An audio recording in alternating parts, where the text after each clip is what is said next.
like today is September 11th, and we all recognize today, right? My whole lineage is military, so we are connected to a lot of people that have been impacted in great ways from this day. Yep. And it's the hardest day for our country. Absolutely. But September 12th is one of the most glorious days in which we all come together, right? And we sometimes need those really negative things to have the good things. You don't even know what a good job is until you've had a bad one. You don't know what a great leader feels like until you've worked for a bad one sometimes, right? 100%. So these things that we do, like there's a lot of people that are suffering horribly in their existence in this industry, in their careers, at home, and desperation all the time. Absolutely. Yeah. And I think that we are at a point where things, even for us and as a nation, will get better. Just like, do you know who the president of the United States was before Lincoln, who led us into the Civil War, right? Yeah. And then you needed a Lincoln to get us out. And like, if you know who the president was that got us into the Depression and the president that got us out, you always have kind of an up and a down, and you kind of have to have the setback before you have the comeback, so to speak. Yeah, absolutely. But I'm really optimistic about certain things and what I see in patterns of labor training. Now that labor, I think, is going to become the tail that wags the dog in this industry, I think it'll be just as critical as what you are doing. We're like, hey, look, I don't have power. Well, why don't you have power? Why is there no power? Is it because it's regulation, or is it because they don't have enough people to build the transformers, to build the substations, and the wire guys? Does that make sense? So yeah, no. At the end of it all, you could go up the stack and you're still waiting for labor. Yep. And labor is the tail that wags the dog right now, right? Absolutely. Well, they were telling us that, the transformers are, an extra 2 years or something like longer. And you're like, geez, They like, just don't have specialists that can build them. that's exactly. I was like, okay, we're all gonna go and like switch careers. We're gonna go build transformers, like or switches or whatever it was. It's gonna change. It'll transform designs. Yep. Probably you'll see people that are like, I don't need that anymore. We're learning to live without that, maybe, or something. Or you're gonna see, cogeneration is a lot, right? Obviously, but I think that along with these problems, I'm interested to see what you have to do and what you're tasked with learning and how to solve for these problems, and what solutions do you have that make.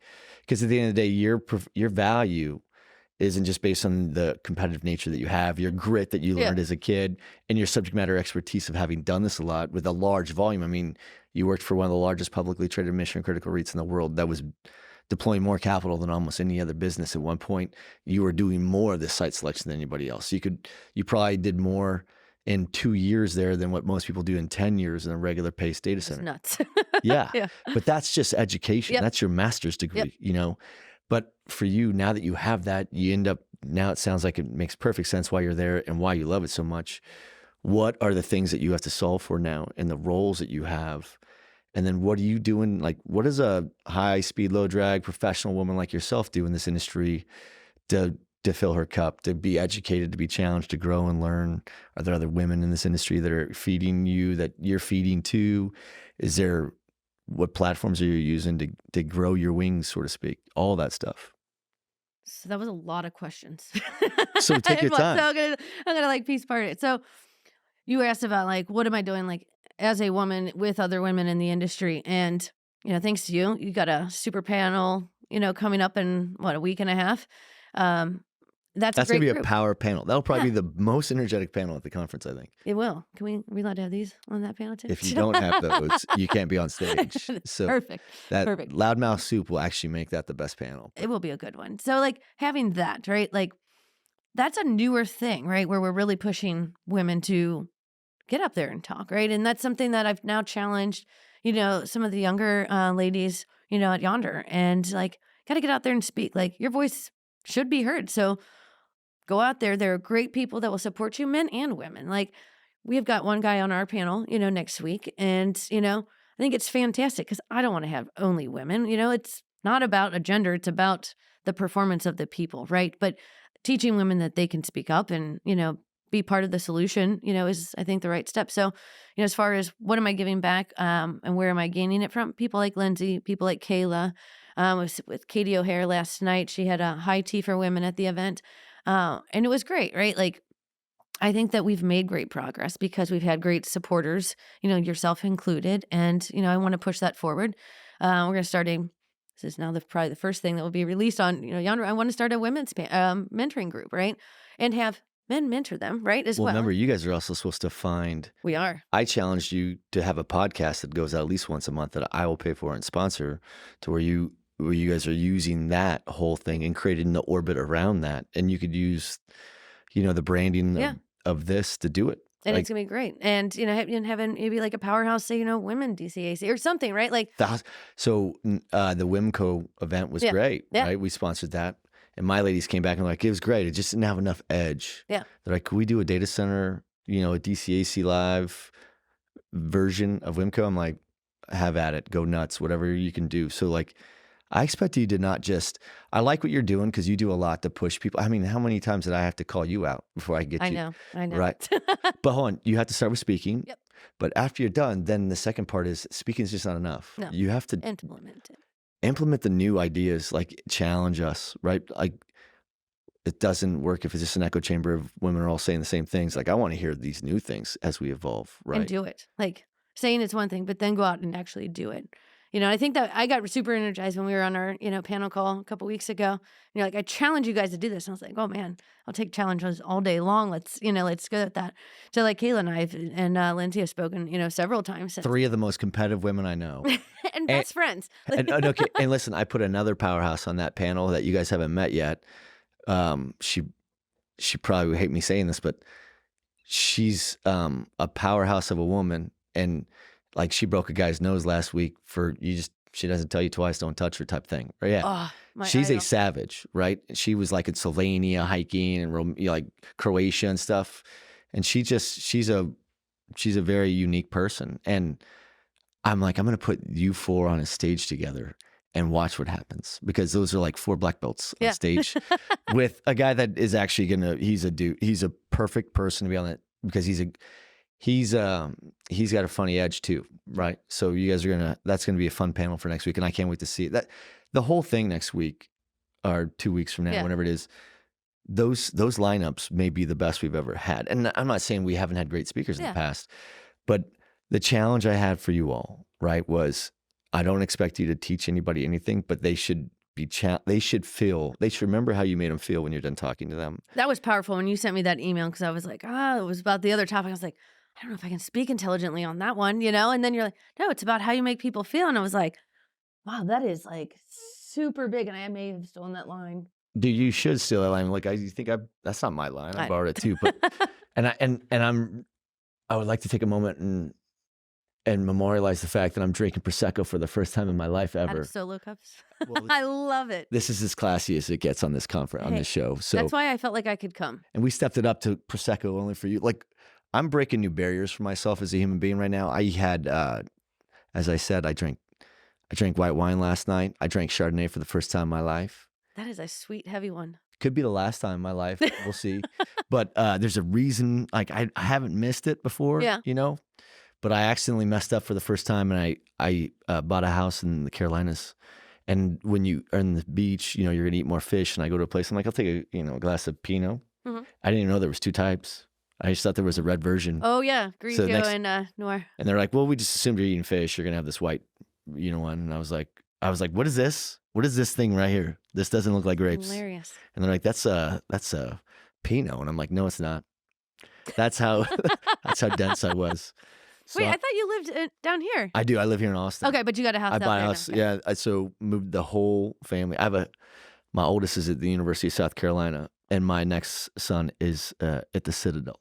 Okay. So Miss Ophel goes, hey, look, I'm gonna go live where my kids are going to school. Oh. So she picked it up, and my daughter wants to go to school with where her brothers are at too. Okay. How old is she? How old's your daughter? 16. Okay. Yep. And she's a soccer player. She transferred. She wanted to move out there for her junior year, and she's enjoying the transformation of one year to the next, of being, the FNG at a new school. So much that she asked me if she can do it again her senior year. And I'm like, are you sure? And she's like, what's the point? I'm going to be going to college and doing it again. She's like, let's just let it ride. That's awesome. And I was like, let's do it. I mean, life's too short. If you know anything about the way I go trucking anyway, I'm like, yeah, that whatever construct that society normally says that that's what is the homogenous model we should all adopt and conform to. Yeah. I'm probably the opposite of that. So I'm like, yeah, why do you have to go to the same school for every year? Let's go mix it up. Go have fun. You're a free agent. That's awesome. And she's a good enough at all the things that she does where her confidence isn't her problem. So And that's, I think, the biggest thing, right? Having confidence, well, and that's hard as a 16-year-old girl. but that's why now do you understand why I'm so 100% behind everything that I'm trying to do Yeah. to position? Because there are major, I wouldn't say major. This is what I'll say. We talk very freely, right? And there's a problem that exists. Obviously, there's some D&I issues that exist.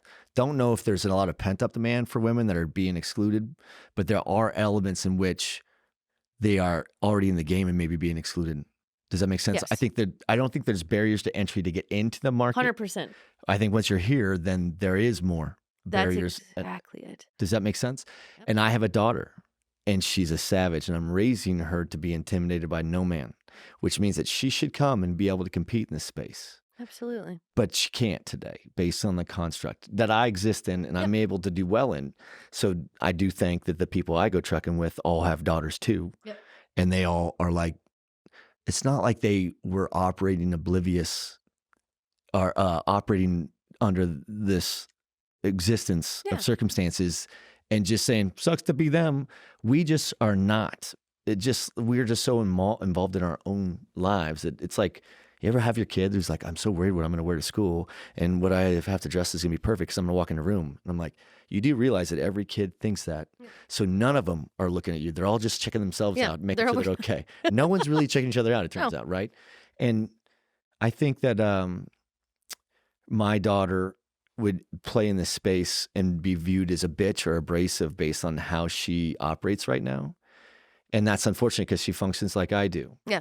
And I think that what it is that you're tasked to do is you have 6 years until she gets through high school and out of college and is ready to come play in the space to help figure out how we can work together to find more opportunities to where it's not a big deal. Like, yeah, we're all in this game together and whatever's available as an opportunity for me is the same as you. But you just have to be willing to work just as hard for it as I am. And that, I had this conversation actually this morning with one of our leaders of our team, and he was like, we really need to find more women. And I was like, we need to find qualified people.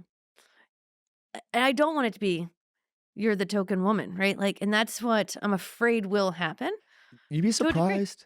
Look, we have more women than I thought we have when I look at our numbers. Yeah. And it's because we don't give a shit. We only look for the most qualified people. Yes. But what I'm telling you is don't go look for women. Just go look for the most qualified people. And what I've learned is few and far between. Women tend to be smarter. Mm-hmm. You're meaner. You're tougher. You have more grit. Like, I mean, you guys you make the people. Yeah. Like you have all the power. You get what I'm saying? So I'm like, turns out if you go and you really are truly looking for the best, if there's a woman in that hat, she's going to be in the top 2. That's exactly. And that's what he was actually saying, is there are not many in the hat, right?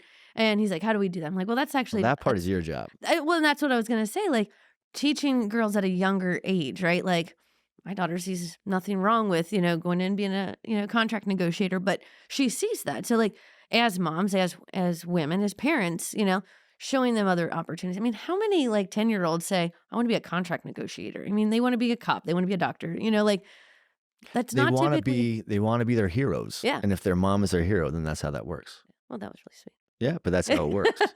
It is. She actually sent me this really cute little slideshow and it was like, she works really hard, and like, I was like, man, like they really are witnessing. They're paying attention. Yeah, they're paying attention. And, she struggles when I travel. And I was actually very fortunate. They let me take some time off, a couple years ago to spend with her. And we're now facing like, okay, well, mom does have to go on the road. And it's, hey, this is life. Like, we'll get through it. Like, we FaceTime a lot. She can't miss you if you're always there. That's exactly it. And I told her I was going to start being a jerk at home, or not as much fun. And she was like, no, don't do that. So, but it's actually good for her too, that independence. Yeah. So, I mean, it's mutually beneficial, right? But absolutely. But of that thing, you got to where you're at. And what, like, for those that don't know Yondr, who's Yondr? So Yondr is a developer, owner, operator for hyperscale. We have big campus in Northern Virginia. So that was our first stateside data center, and then have sites in APAC and EMEA as well. Very And small. and now that we've talked a lot about you and painted with some broad strokes over, what is you introduce yourself with your title, I think, at the beginning, but now tell people like bring it all back together. What do you tell people you do for a living? So, since so many people in the world, right, like in our industry, people know what I do, right? But in the world, I tell people I'm the one that finds land to host all your pictures from, from the internet on them, because it's a very simplified, way to do it. And a lot of people don't understand. Like we were talking earlier about, the people in the communities that don't like us, and they're posting it all over social media. They Like, use e-commerce and social media yeah, and downloading YouTube and eyeball content, yeah, video caching yeah. all day, but they Yep. don't want those They data don't centers. want them there, and I think being data centers, we got to be better partners probably with these people to help educate them and excuse me, help them understand what we do. But that's basically what I do. But I'm actually going to be a little more customer facing. I'm kind of excited about that. Oh yeah, you I'm taking going to on be a different potentially role? a little bit of a split role moving forward. Oh So yeah, keep is that my depth. exciting for you? I'm very excited. Okay, So I know that you probably think that I'm really shy, but at times I'm not. No, didn't no see one that has coming. ever said that. So I'm really excited to be in front of customers and the industry as a whole, doing a lot more customer facing or industry facing events. I just noticed I'm like doing this a lot. I know. I see you use your hands. Use your hands. I'm gonna I'm tie your like hands. Italian or something. I love it. So, So we met a few years back. I think right when you were at Yondr. I think LD probably yeah. put you on, and it's because. So if you want to take it back to the genesis of our relationship, it was really you were helping out a friend of yours that was a neighbor from Ohio Yes. that was transitioning out of the military and he was working for Army Futures. Yes. And I love this story because you said, "Hey, Kirk," and I said, "Hey, let's roll him into the fold." Like I don't know anybody about anything, and I don't have a lot of time to coordinate the Yeah. details. I now have an EA in my life that it's like having an executive assistant is like being on ADHD your whole life without being on medication and then having You're medication. like, this is phenomenal. I'm like, look, I can breathe the right way now Yep. and stuff. So she's helped really bring everything that I need to do. She'll just draw the wagons around it and kind of help keep things kind of pressured in. And so good example, right, is me just losing my train of thought on the ADHD thing. So we were talking about my Oh, friend. how I got your Yep. guy. So you just introduced him. I'm like, look, I don't have time to slow down and roll him into the fold, but Yeah. hey, bro, if you're a bullet sponge, you're one of us. Come to this dinner. And I think I just had him come to a dinner one You night, did. and I had like 12 or 14 people from my team there, and half of them were former military anyway. So I'm like, bullet sponge, friends, bullet sponge, welcome to the tribe type of thing. And then we were just trying to get him rolled in the fold. And he And loves it. and I- he's in the game now. He's in the He game. got a job. He came to DCAC, and he's got a. I mean, I think they moved him, right? He Yeah. retired from the Yep. Army, got a job, IES. Yep. He works for IES, and he's in Virginia, and he's on big programs, and he's living it. But that's how this industry works. Is hey, we didn't know each other, and we connected, and that's soul changing shit, and that's what it's all about for us. Yeah, Right? and actually, funny story. His mom called me. His mom and his brother called me the other day, and they were continuing to talk about what a great experience that was for him. So Oh wow. Well, listen, I didn't know him for anything. yeah, And he was able to take advantage of the fact that I had no organizational capabilities at the time. So it was just easier to roll him right in the fold with the rest of the troops. And I knew you could do that to any military person. It transcends all branches too. So if I'm doing something and if I need another vet to jock up on something, they could jump right in, yeah, And absolutely. Yeah. and I'm sure if you're around, people on horses and you're at the same stalls and someone's like, "Hey, can you do this?" The language you use or whatever it is, just they know how that works. So they Yeah. just get in line. So, but I thought it was cool because that's how our relationship started, was helping a veteran, and here we are now, where I'm trying to create more bandwidth and a bigger platform so that the bold women in this industry who are not changing problems just for the optics, but for reality, we can put some wood behind the arrow for you. Yeah. And we could use the podcast or the conference or the merch or whatever we do to try to figure out how you can.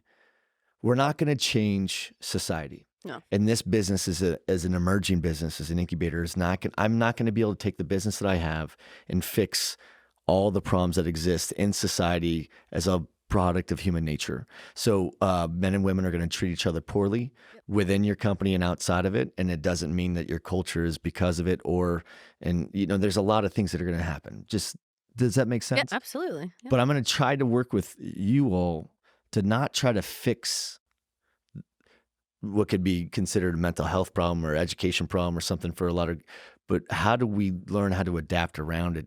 Because you're not going to screen, there's no silver bullet for, we're not going to be able to erode those people out of the industry forever, No. but what do we do to police or govern better? I think that's what we need to get to first is the governance and the policing part. And how does that take place? And that's hard. I think that's the part that I find actually the hardest. The policing and the governance, right? And maybe not the It's all governance. self-imposed, I'm saying, like us Yeah, as a, yeah. as a culture or an industry going, they're out. Yeah. You know, you don't get to do that. But I think that is probably the hardest, right? Because if people don't know about it, like I think a lot of the biases are unconscious, like biases, right? Like no one's really aware, typically that if they are, being that way, maybe they are. I'm just assuming that people are typically good. Maybe that's a false, That's a blonde thing. No, I'm joking. Thanks. But I'm obviously stereotyping as the yes, example. but yeah, like God, like this hand, I'm like I have to move it. No, I Like, love I'm it. like Keep slightly going. It's aggressive very over here at the Italian of you. microphone. Like Yeah, it's very you can tell, like Cincinnati's right, like Italian. Yeah, all Italians have really blonde hair, right? you're right. But I think that's the hard part is they don't know that they're doing it. So I think education is probably the biggest thing, right? And then having great men like you that kind of speak up. You do though, like you really do. I have a daughter. I think everybody that has a daughter gets You would it. be surprised. I think that they just haven't been awoken yet. Like Yeah, you just one day look around and you see powerful women around you, and then you see the disparity in others. yeah, And then you look at your daughter and you're like, oh my God, like how do you have a path? Like I'm fortunate. The mother of my daughter is also a powerhouse of a woman, and she raises a strong, lioness as well. But that's a you need secondary influences for your kids as well. Yes. Parents can't do it all, right? No. So those secondary influences are going to come from like, look, if you think I haven't taken podcasts from this and be like, Sissy, you need to listen to this podcast. This is what it will, and every time I do it, and she will eat that stuff up. Well, there needs to be more of that. I mean, at some point she'll be on a podcast too, maybe talking about the things that she's learned with your daughter who's 10. Yeah. Because your daughter and my daughter will most likely, if they truly decide that they want to be in this space one day, they'll be doing things. I mean, the jobs that they'll be doing don't exist today, right? It'll have an iteration of what you're talking about, but it'll be something different as well, don't you think? Oh, absolutely. Though actually in high school, I remember probably only one class in high school, and our teacher said 80% of you will have a job that you haven't even heard of yet. Yeah, And I was that's like, well, that's weird. Like, and here I am. I had no idea about data centers. And it sounds like it's becoming hybrid now, right? So I think that over the course of time, because I'm really leaning heavy on you ladies, like the Kaylas and like I need you to tell us what you need to help support the growth of that thing for the sake of us, unless you want us to mansplain to you how to do that, Mansplaining is the best. But we would never, but we know our limitations. Yeah. So I'm like, okay, so how do I help? Put me in, so I think I'm going to I'd like to see you at the end of DCAC, like November, December should be the podcast where you and the others and it should be something that you guys are plugging in new people that just got in the space for the first time. And they're like, they don't even know where the bathroom's at in this industry, so to speak. Yep. And then those that have been around, like, like the Carries and stuff like that, who, Wonderful. but she's like, if you heard her podcast, she's like, I basically was here during the genesis of this industry while we were all going through an apprenticeship together. Because no one knew there was no one to call. Like now there's someone to call that has, oh, I've been there, I've done that. Back in those days, it was the Wild Wild West and everyone was trailblazing. And I would say the soup's not done cooking in a few respects as well. I mean, we haven't arrived. It's a very immature niche industry with a lot of growth, don't you think? Absolutely. I mean, how long have data centers really been around, right? Like a lot of the data centers, were a closet in a building, right? And, now we have 96, megawatt buildings, out there. That's insane. Remember when like 6 megawatt deals were huge? I remember when like we wouldn't even do anything. I remember like not even having a megawatt deal, right? Like, and you're just like, whoa. And now it's like people aren't going to do anything. Of those, yeah. Yeah, like no, we're not going to do anything, smaller than 24. Like, come on, let's be honest. Like, not doing anything smaller than 24 megs. I don't even wake out of bed for that. That's crazy, but it's awesome. Where else? So listen, you just came from, you were globetrotting. I was globetrotting. How was it? It was great. Where'd you go? So we were in Amsterdam. We had a offsite working on a workshop internally. So kind of creating new ideas for us to implement to better both our employees and our partnerships and people's experiences with Yondr as a whole, actually. So it was very inspiring. We were there. It was a 2-day workshop, so I got in on Tuesday. So the workshop started Wednesday, Thursday, and flew home Friday morning. So didn't even have time to adjust. So I'm like, I have no idea what time it is. And then you flew right out here for a data center Yeah, world, so I was whatever. not even home 48 hours and turned around and left, came down here. Well, 'Cause awesome. it's important. What didn't we touch on? Because I know I drilled you with everything, but I mean, this is not like the last podcast. This is the first I'll one be in back. which you I'll be ladies. back in another year after, we Well, work I out have to schedules. chase you for a year. You know what? I think I'm just gonna give you guys my mom's contact and like we'll just coordinate when my mom can be at the house and we'll be Done. there. I got you. Or I'll just bring them. That's what I'll do. Why wouldn't you? There's horses in There's Texas. horses in Texas. They love it. And so going back to that, bringing my daughter to work events. I bring my son as well. All right. And, he gets some male bonding with, the coworkers and does some cool stuff. But I think that has been a big inspiration. And I think is something that potentially as, parents we can do with our kids, right? Like just show them like some of these badass women or badass men in the industry, right? Like my son's always afraid, like, Mom, like I'm a white guy. Am I going to be discriminated because the pendulum's going to swing? And I was like, you may have to go through that. I said, but all you can do is focus on improving yourself for whatever it is. Right. And he goes, but Mom, I want to support, women too. Like my sister and you, like, he's like, I've seen some hard things that you've had to do. And so I think making those opportunities for kids available to see it. No, the more it's great. visibility we could give. Hey, at some point we'll have to get to that. We'll get to where we're like JT and I did a podcast regarding the difference between sending your kids into the trades or sending them to college, Yeah. right? And when we did that, our sons are best friends, right? And so we're like, hey, make your friends listen to this because half of their friends are going to college and the other half are figuring it out. Yeah. And of that figuring out part, maybe 1/3 of them are even looking at the trades. I'm like, if you're not going to college, you should be in the trades. And like, college ain't what it used to be either, right? So there's a lot of value in going straight into the trades. Absolutely. I in many ways was in the trades. I was an enlisted person in the military, Yeah. which is the trades, right? Absolutely, I yeah. used my hands. And I think that there's a lot of, JT and I think, and Laramie, the three of us were pretty decent examples of how you don't have to go to college first, as long as you're willing to work Absolutely. and you got to grow, right? And you got to take your beatings in the sense where like, you're going to work. Like there's some work in this space. We have a lot of fun, but there's a lot of hard work in this space too. Absolutely. And like my family was firm believers, you got to go to college. And every day I'm like, I don't even use my college degree. Like, you know what I mean? Like, but to me, it's an experience. You committed to something for 4 years, something like that. But, you're right. Like the trades are important, right?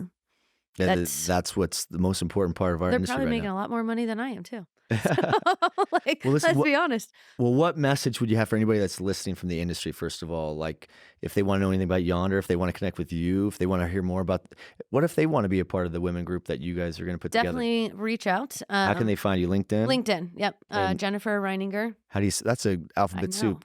My maiden name was Smith, right? And I'm like, I need to go back to that. It was so much easier. Yeah. Like, but then people would be like, that's really not your name, is it? Like, Oh, so who that's the believes, like challenge Jen tribulation. Smith? I was like, no, like legit, my name is Jen Smith, So Reininger, it's Reininger. All right. And if they can't write that down, Then they'll just hit you up. they'll hit me up and I'll connect And you. they'll connect. That's how That we would do be it. great. Because I do really want to push this women's thing. And not because I think that, it's unfair to women, but, as a whole, but I want to empower women. So I don't want to fix it. I want to empower women to move forward and fix it themselves as well. This is why I asked, when you empower them, remember, like, it's scary for guys. Absolutely.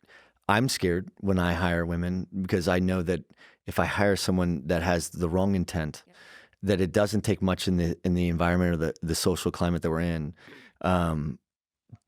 especially if you're me, and I've been in the past, I used to go hard in the paint when we'd have these trade shows and stuff, and it wouldn't be hard to convince that guy that used to do those things probably did that too, right?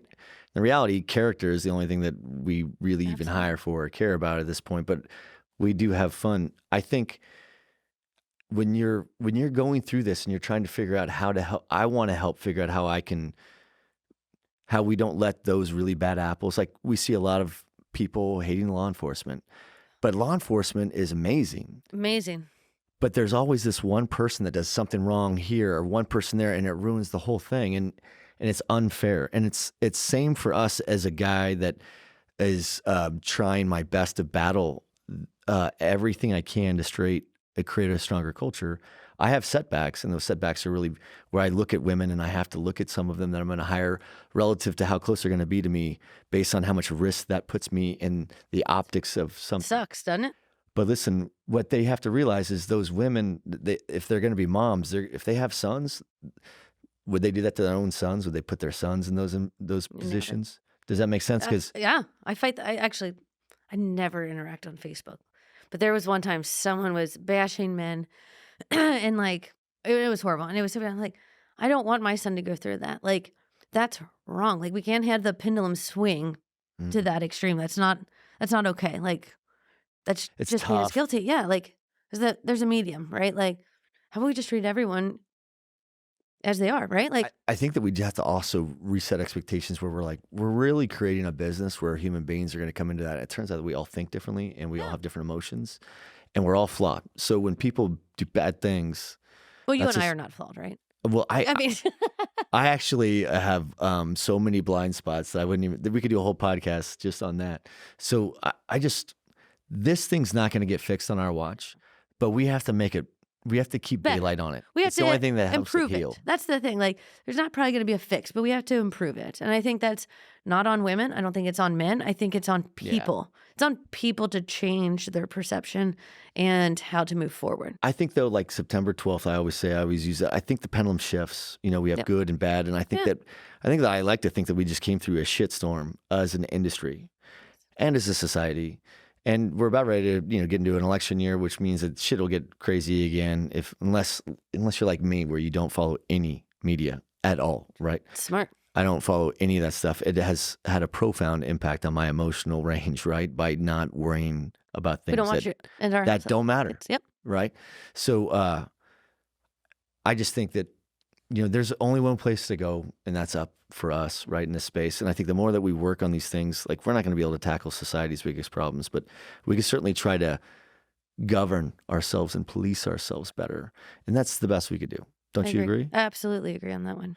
Well, I look forward to hearing you and all those other powerhouses on that stage. Yeah. And I hope that you unload every barrel you got on that guy I put on stage with you. I'm really I feel like we should probably meet him in person first. No. We did the one call. Like, I feel like, is he ready for this? Like, no, but that's why I put him on, right? And he'll handle, because you removed someone, right? Well, we originally had someone that. Well, we had one of my buddies was going to be on, and he would have been perfect, but he's too busy now. Okay. So everybody's too busy. It's a busy time in the space now too, which is a great time, right? It is. So I'm gone 3 weeks out of this month. Are you really? It's supposed to be 4, but I said So I actually put one of our other ladies from Yondr on a panel in Chicago. Well, I normally try to chase down Alejandra, but she's just as hard to pull down as you. Well, she's in London now. She moved to London? She moved to London. Man, I'm so happy for her. She's killing it. Good for her. She's my idol. She's a rock star. Female in the industry. But her whole story is like her story from coming from Mexico to here. I'm like, why aren't you talking about this we need to get other on people? There. Yep. So that's like you said, you got to start by just being there. You ladies have to start by having your voice more present, more prevalent, and then after that, then let's start talking about the things that are. Let's not just talk about the things that everyone's already talking about, but let's put some flashlights on some things that are in the darker corners that we can't ignore. Yep. Fair? That's absolutely fair. I'm going to challenge this other young lady at the company. I'm going to tell her to reach out to you for a podcast. Oh, I challenged her with it. She's actually the one that Alejandra brought in. Oh, to really? take her place to move forward. I got this young buck on my team named Jace. Yeah. He's maybe I should pair the young bucks up together and let them pressure test each other. I would love to do it just to hear the perspective of people. Like, I don't know how long you've been in the bank. I've been around for a few, like I've been here for a minute at least. So like I've seen it, evolve iteratively. But if you're just getting in the game right now, it's not even close to like it was when I first started, right? Absolutely not. It was much more the Wild Wild West. I mean, it's much more buttoned up and mature now. Put it this way. There were times that I went into the data center when I was pregnant and they said, "You're not allowed on the floor. You're a leak hazard." Stop. Which would not happen right now, right? Hazard. Like, I thought it was hilarious and probably legit, right? I'm like 9 months pregnant. Like, legit things could happen. But that would That would not. Can you imagine? I've never once heard of a data center going down because of a leak hazard, though. I mean, like, it's just not happened. No, but I mean, it was pretty damn funny. Like, I know that. I hope it was said as a joke. Hey, it's awesome to see Thank you. you. I'm so happy that we caught you. Finally, it's been like 19 years. I've been chasing you down to be on this 1 podcast. year. But Still big yes. time. So, anything thank you. else? Anything else that you want to leave for the listeners about you that I missed that you think that they need to know? Like, No. if you need people to get a hold of you, like, who are the types of people that you want to talk to? How about that? I want to talk to the people that are driven, right? Like, or that have the questions. Like we talked earlier in the very beginning of the podcast, the lunch and learns.